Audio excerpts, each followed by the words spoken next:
For decades, Benjamin Netanyahu built his power on one promise, that he alone could keep Israel safe.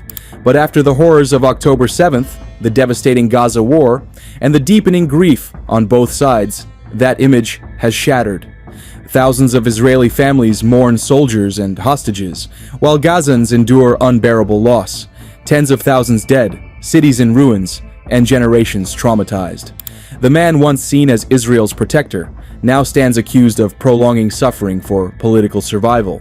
Today, Israel is divided, the world is watching, and even Netanyahu's closest allies are turning away. From protests in Tel Aviv to global outrage over Gaza's devastation, the tide has turned. These are the few most powerful reasons why Netanyahu's grip on power is slipping, and why his downfall may reshape both Israel's future and the hope for Palestinian justice. If you stand for peace, humanity, and accountability, share this story and subscribe to this channel so that we can speak up for you.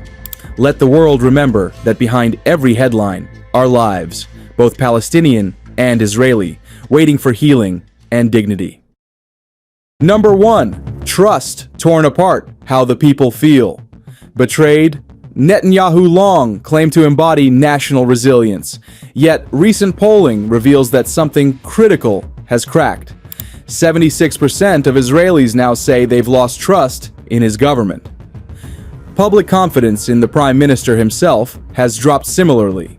Many believe he's more invested in holding power than actually bringing the hostages home.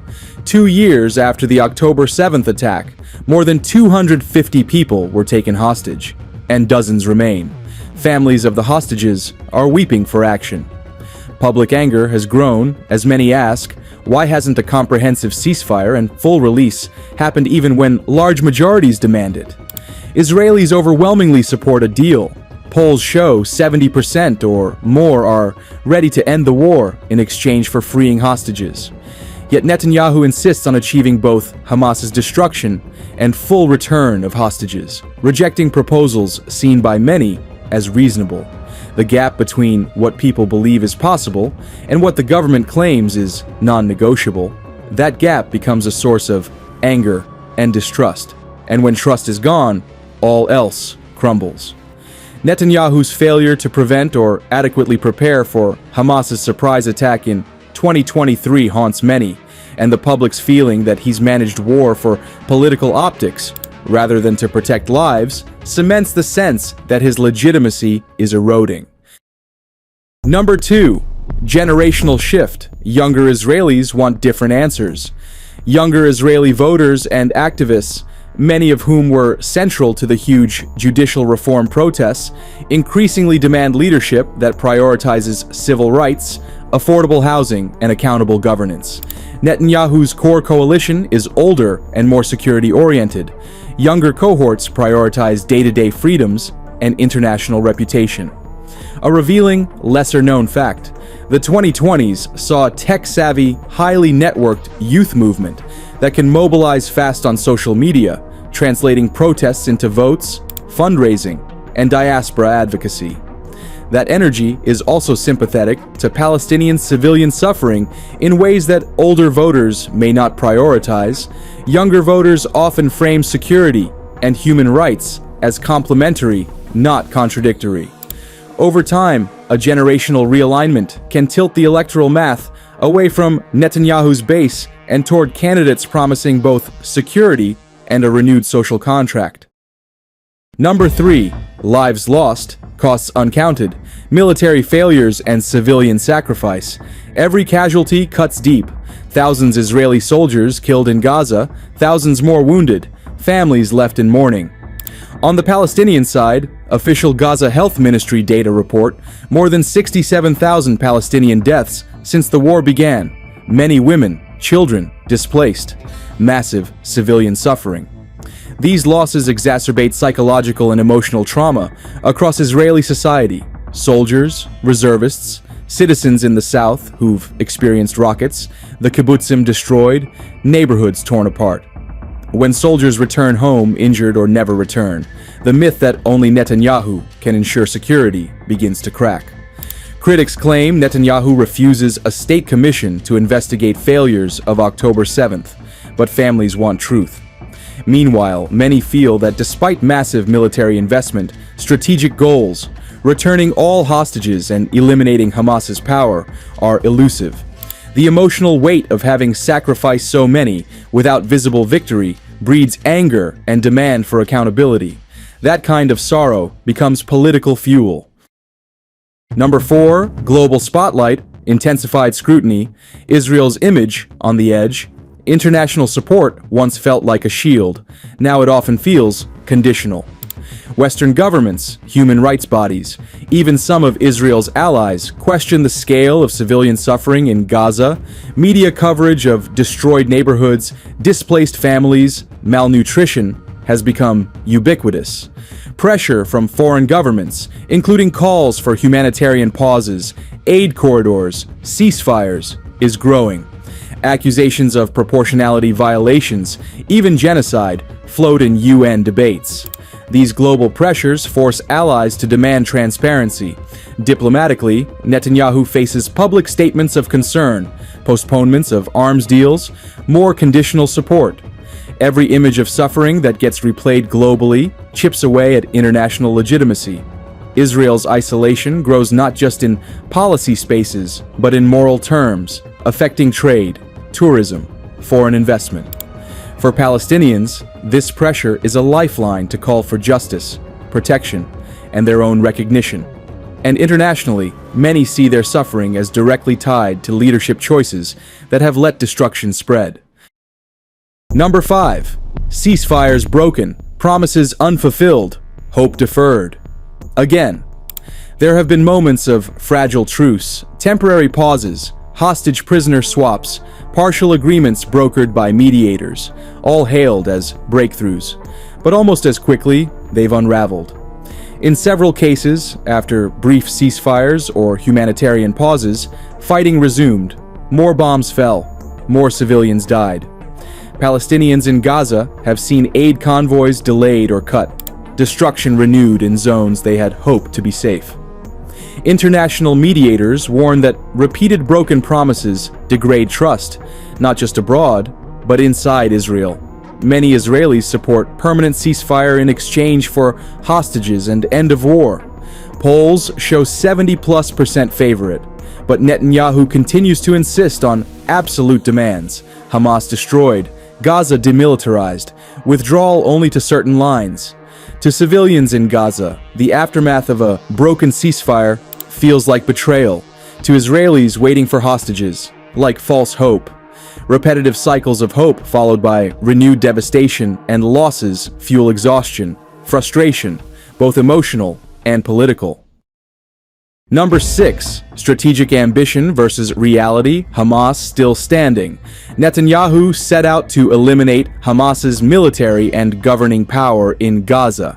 Instead, Hamas remains resilient. Despite intense bombardment, incursions, and significant destruction of infrastructure, Hamas still controls much of Gaza's governance, tunnels, military networks, and retains ability to strike. The promised victory feels increasingly elusive to many Israelis when civilians and soldiers die, but the existential threat persists. People grow doubtful. Biological and infrastructural damage in Gaza has been vast. Tens of thousands killed, massive displacement. But elimination of Hamas has not happened. Hostage returns are partial and slow. As months turn into years, belief in perfect victory wanes. For many Israelis, persistence of Hamas control, of rocket attacks, of border insecurity, all signal that the war's aims may be unattainable or very costly.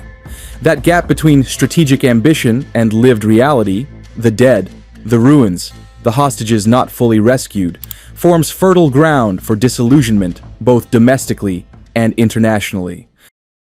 Number 7. Policy overreach. Settlement and judicial battles have a political price. Policies that entrench control over the West Bank or overhaul judicial checks have rallied intense domestic and international opposition. Netanyahu's support among hardline settlers and religious parties gives him leverage. But those same policies alienate centrists and many diaspora supporters when they appear to erode democratic norms or international law. An underreported fact is some of the most vocal opponents of judicial changes in Israel came from sectors like tech, law, academia that previously avoided partisan fights. Their entrance signals broader societal alarm. The political cost is that once a leader is associated with institutional erosion, even moderate voters begin to see replacement as a safeguard.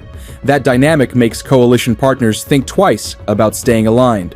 A compassionate approach recognizes that legal and political reforms should protect both Israeli democracy and Palestinian rights to fair treatment, dignity, and humanitarian protections. Number 8. Economic pinch. The war's domestic bill is catching up. Wars impose real economic pain, higher defense spending, disrupted trade, tourism collapse, and long-term reconstruction liabilities. Israel's economy has been resilient in many ways, but rising costs and lower investor confidence start hitting ordinary voters in their wallets, taxes, job security, and the price of living. A less-known point, small business owners and tech sector workers, groups that once buoyed Netanyahu's popularity, have staged strikes and protests over mobilization policies, conscription impacts, and judicial interventions that curb labor protections. Economic fatigue becomes political fuel when everyday citizens shift from patriotism to pragmatic concern about livelihoods. Political leaders who are seen as unable to manage both war and economic stability become vulnerable. And for Palestinians in Gaza, the costs are catastrophic. Destroyed homes, long-term trauma, scarcity of food, medicine, infrastructure. Each shelter crushed, each hospital destroyed, each child lost is another mark on Netanyahu's legacy. When citizens in Israel see high debt, inflation, shortages, while leaders promise grand strategy without immediate relief, emotional resentment builds. That internal pressure chips away at wartime rallying cries, especially when those rallies are punctuated by personal loss and fear. Number 9. Political isolation. Allies speaking softly, critics cranking up. Israel under Netanyahu is under louder criticism, not just from hostile states, but from traditional democratic allies, NGOs, international bodies. Accusations of war crimes, of excessive civilian casualties, of humanitarian violations in Gaza have generated UN debates, reports asking for investigations. Countries that once voted with Israel now abstain or deliver strong public statements urging restraint, ceasefire, investigation. Even some within Israel's own far-right coalition openly oppose some ceasefire deals or accuse Netanyahu of political opportunism over national safety. Politicians abroad press to recognize Palestinian statehood. Human rights groups repeatedly referencing images of death, displacement. The cost of isolation is not only moral, but practical. Diplomatic leverage, foreign aid, international investment, arms access, all are harder to maintain when global opinion turns.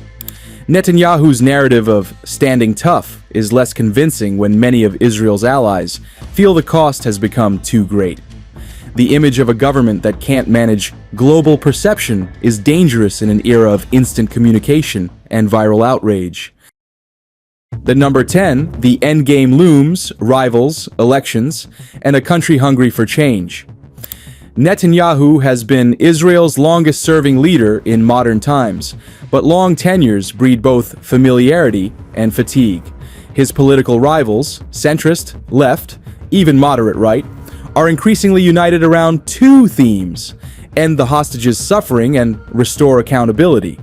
Benny Bennett, Naftali Bennett, and others are capitalizing on public demand for a leader who isn't just a wartime general, but someone who delivers human relief, moral clarity, and responsible governance.